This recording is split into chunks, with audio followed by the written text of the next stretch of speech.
tayo sa isang nabuong love team. Yes, Wala love na team. sa Netflix na, napanood natin sa Netflix na series, Can't Buy Me Love. Yes! Kay, congrats din sa success, as Manina. But of course, ang love team na I'm referring to ay ang Snowreen. Yes, Anthony Jennings and Marissa Carr, you are now together again sa isang project. So, can you tell us about your feelings nung natanggap niyo yung news na magiging part kayo together ulit sa isang project, you know, coming from the success of Can't Buy Me Love?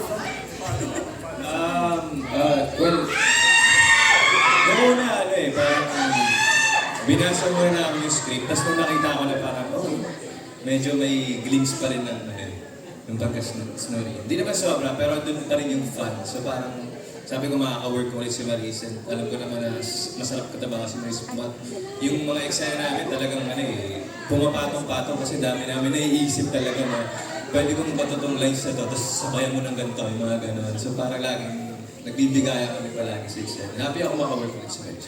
Ako, super happy ako na maka-work ulit si Anthony.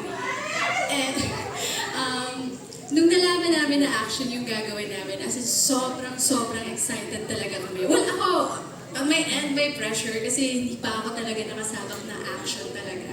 Ever?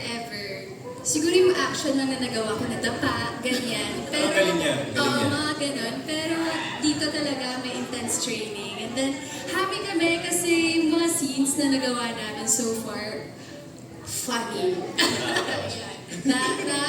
Nakakaaliw ulit. Kami na naman magbibigay ng happiness. And yeah, excited na makasama ko ulit. Nakita nga rin namin sa trailer, yung may konting kilig parts sa dun. Yes. Sweet. Mga gano'n. Oo, may Teaser lang yan. Teaser lang. Ano pa kaya yung mangyayari, di ba? But congratulations Thank you. on this project. Yes, okay. Now, let's